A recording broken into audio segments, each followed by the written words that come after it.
ఓం శ్రీ గురుభ్యో నమ. శ్రీమాత్రే నమ. ఈరోజు మనము 2026 రెండవ పక్ష ఫలితాలు తెలుసుకుందాము.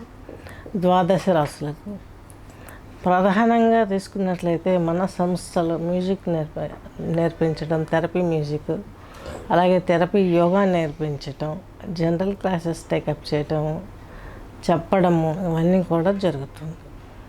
అలాగే ప్రిడిక్షన్స్ కూడా ఇవ్వడం, మనకి రెమెడీస్ కూడా మనము ఈ యొక్క థెరపీస్ లెవెల్లోనే తీసుకోవడం జరుగుతుంది. యోగా ప్లస్ మ్యూజిక్ థెరపీ ద్వారా అనారోగ్య సమస్యల్ని కొంత తగ్గించుకోవచ్చు. మందులు పడాల్సిందే, దేవతలకు హోమము జపము చేయాల్సిందే. ఎందుకంటే దేవతలకి హవిస్సు రూపంలో అన్నం వెళ్తుంది, వాళ్ళు అడగరు. మనం హోమం చేసి ఆ హవిస్సును అందిస్తే అది స్వీకరించి వాళ్ళకు బలం వచ్చి అప్పుడు మనకు వచ్చే ప్రాబ్లమ్స్ను, నెగిటివ్ ఫోర్సెస్ని వాళ్ళు పక్కకు నెట్టేయగలుగుతారు.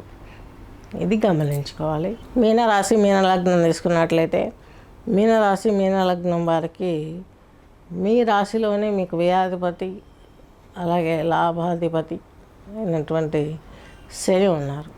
ఏలినాటి శని ప్రభావం కూడా ఉంది, కానీ అంత పెద్దగా ఎఫెక్ట్ పడే యోగం కనిపించట్లేదు. కాకపోతే ఒకటి మాత్రం డ్యామేజ్ అవుతుంది మీనరాశి వారికి. కొలాప్స్ అవటానికి మీ కోపం, వ్యయంలో రాకు, ప్రయాణాలలో అతి జాగ్రత్తగా ఉండాలి. అలాగే కుజుడు వచ్చేసి మీకు రెండో ఇంటి వాడు, అలాగే భాగ్యాధిపతి.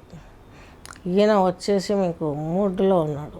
మూడులో ఉండడం మంచిదే, చాలా వరకు ప్రాబ్లమ్స్ క్లియర్ అయ్యే అవకాశం కనిపిస్తుంది. కాకపోతే వివాహ బంధంలో గొడవలు ఉండే అవకాశం ఉంది, కాబట్టి చాలా జాగ్రత్త వహించాల్సిన అవసరం ఎంతో ఉంది. నెక్స్ట్ బుధుడిని తీసుకున్నట్లయితే చతుర్థంలో ఉన్నారు. మీకు చతుర్థ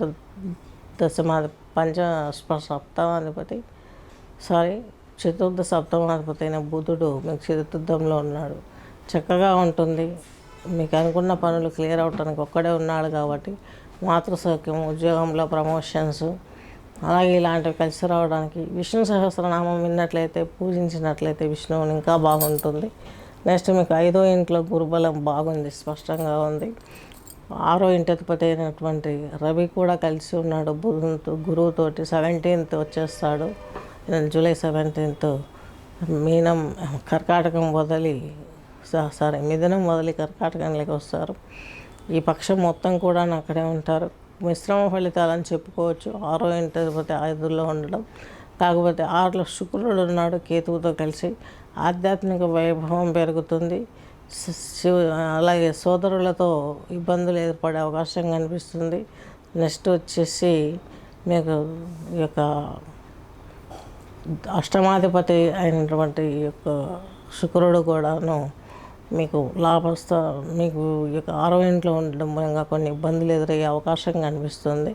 అలాగే వివాహ విషయంలోనూ, సంతాన విషయంలోనూ ఈ యొక్క ఎక్కువ ఇన్వెస్ట్ చేసి పెద్దగా షాపులు ఓపెన్ చేసి పెద్ద థియేటర్స్ కట్టేసి, సినిమా థియేటర్స్, ఇలా హంగులకు కూడినటువంటి విషయాలలో ఇన్వెస్ట్ చేసినట్లయితే కొంత మనీ లూజ్ అయ్యే అవకాశం ఉంది. కాబట్టి ప్రస్తుతం సొసైటీలో రన్ అవుతున్న, గ్లోబల్లో రన్ అవుతున్నటువంటి ప్రాబ్లమ్స్ అన్నింటినీ చూసుకుంటూ కొంచెం జాగ్రత్తగా మీరు నడపగలిగితే ఈ సంవత్సరం, వచ్చే సంవత్సరం నుంచి మీకు ప్రాబ్లమ్స్ చాలా వరకు తీరిపోయే అవకాశం ఉంది.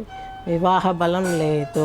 వివాహ బలం ఎందుకు లేదంటే రవి ఉన్నాడు కాబట్టి ఈ 15 days తర్వాత కలిసి వచ్చే అవకాశం ఉంది. అలాగే చాలా వరకు మీకు 6లో శుక్రుడు అంటే యోగించే అవకాశం లేదు. కేతువు ఉన్నాడు, కేతువు యోగిస్తాడు. మీకు చక్కగా దైవ బలం సమకూరుతుంది. శుక్రుడు 6లో పెద్దగా యోగించడు. షేర్ మార్కెట్లలో భూ సంబంధమైన క్రయ విక్రయాలలో ఇన్వెస్ట్ చేయాల్సిన అవసరం లేదు. కొంచెం జాగ్రత్త వహించాల్సిన పీరియడ్ ఉంది. పాలిటిక్స్ రంగంలో ఉన్న వారికి అవమాన భారాలు ఎక్కువ అవుతూ ఉంటాయి. ప్రజా వ్యతిరేకత తొందరలో ఎదురు చూసే అవకాశం ఉంది. చాలా జాగ్రత్తగా ఉండాల్సిన అవసరం ఎంతో ఉంది. అలాగే మీ గురించి తీసుకున్నట్లయితే కామవర్ధిని రాగంతో చిన్మూత్ర, ఈ బొటనవేలు, చూపుడు వేలు, బొటనవేలు పైన ఉండాలి. ఈ యొక్క థంబ్ ఫింగర్ వచ్చేసి ఈ యొక్క నొక్కి పెట్టాలి, ఇండెక్స్ ఫింగర్ని. ఇలా ఈ చిన్మూత్రలో కూర్చొని కామవర్ధిని రాగం విన్నట్లయితే మీకున్న ప్రాబ్లమ్స్ చాలా వరకు క్లియర్ అయ్యే అవకాశం కనిపిస్తుంది. స్వస్తి.